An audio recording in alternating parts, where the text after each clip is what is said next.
കണ്ണൂർ കരിക്കോട്ടക്കരി ടൗണിന് സമീപമെത്തിയ കാട്ടാനയെ തുരത്താനുള്ള ശ്രമം തുടരുന്നു. ആർളം ഫാമിൽ നിന്ന് രാത്രി തുരത്തിയതിൽ കൂട്ടം തെറ്റിയ ആനയാണിത്.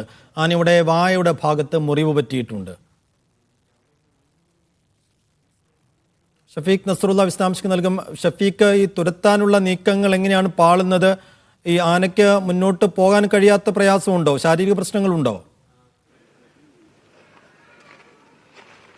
ഇന്ന് പുലർച്ചെ മുതൽ ജനവാസ കേന്ദ്രത്തിലെത്തിയ ആനയെ മയക്ക് വെടിവെച്ച് പിടികൂടാനാണ് ഏറ്റവും ഒടുവിൽ തീരുമാനിച്ചിരിക്കുന്നത്. മയക്ക് വെടിവെച്ച് അതിനെ പിടികൂടും. അതിന് ആവശ്യമായ ചികിത്സ നൽകേണ്ടതുണ്ട്. അതിൻ്റെ വായയുടെ ഭാഗത്ത് ഗുരുതരമായി പരിക്കേറ്റിട്ടുണ്ട് എന്നാണ് വനം വകുപ്പ് അറിയിക്കുന്നത്. ഈ വായയുടെ ഭാഗത്ത് ഉള്ള പരിക്ക് എത്രത്തോളം ഉണ്ട് എന്നതടക്കമുള്ള കാര്യങ്ങൾ പരിശോധിക്കണം. ഈ മയക്ക് വെടി വെച്ചതിന് ശേഷം അതിൻ്റെ ചികിത്സ സംബന്ധിച്ചുള്ള കാര്യത്തിൽ തീരുമാനമാവും. എവിടെ കൊണ്ടുപോയി ചികിത്സിക്കണം എന്നതടക്കമുള്ള കാര്യങ്ങൾ മയക്കുവെടി വെച്ചതിന് ശേഷം അത് പരിശോധിച്ചതിന് ശേഷമാവും നടക്കുക എന്നാണ് വനംവകുപ്പിൽ നിന്ന് നമുക്ക് ലഭ്യമാവുന്ന ആ വിവരം. അതോടൊപ്പം ഈ മുറിവ് അതീവ ഗുരുതരമായുള്ളതാണ്. അതിന് ഭക്ഷണമോ വെള്ളമോ എടുക്കാൻ കഴിയുന്നില്ല. അതുകൊണ്ട് തന്നെ അവശ നിലയിലാണുള്ളത്. അതുകൊണ്ട് മയക്കുവെടി വെച്ചതിന് ശേഷം ചികിത്സ നൽകിയാൽ പോലും അത് എത്രമാത്രം അതിജീവിക്കുമെന്നത് സംബന്ധിച്ചുള്ള ഒരു സംശയവും വനം വകുപ്പ് പുലർത്തുന്നുണ്ട്. ഈ ജനവാസ മേഖലയിലേക്ക് ആറളം ഭാഗത്ത് നിന്ന് ഇന്നലെ രാത്രിയോടുകൂടി തുരത്തി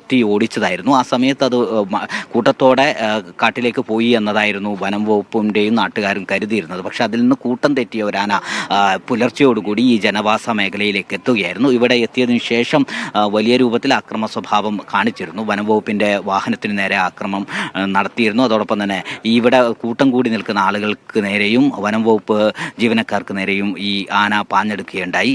പിന്നീട് പല തവണകളിലായി വെള്ളം ചീറ്റി അതിനെ തണുപ്പിക്കുന്ന ഒരു സാഹചര്യമാണ് ഉണ്ടായത്. ഇപ്പോൾ 4 തവണ അങ്ങനെ വെള്ളം പൈപ്പിൽ ചീറ്റി അതിനെ തണുപ്പിച്ച് നിർത്തിയിട്ടുണ്ട്. ഇപ്പോൾ നമുക്ക് കാണാം ദൃശ്യങ്ങളിൽ വളരെ അടുത്ത് ഈ ജനവാസ കേന്ദ്രത്തിൽ വീടിനോട് ചേർന്നൊരു സ്ഥലത്ത് വളരെ ശാന്തനായി നിൽക്കുകയാണ്. ഇനി വളരെ പെട്ടെന്ന് തന്നെ അതിനെ മയക്ക് വെടിവെച്ച് പിടികൂടി ചികിത്സിക്കാനുള്ള നടപടിയിലേക്ക് കടക്കും എന്നാണ് നമ്മൾ മനസ്സിലാക്കുന്നത്. അതിന് വയനാട്ടിൽ നിന്നുള്ള പ്രത്യേക സംഘം ഇവിടെ എത്തിച്ചേരേണ്ടതുണ്ട്. ഇവിടെ ഷഫീഖ് നസറുള്ളയാണ് വിശദാംശങ്ങൾ നൽകിയത് കണ്ണൂരിൽ നിന്ന്.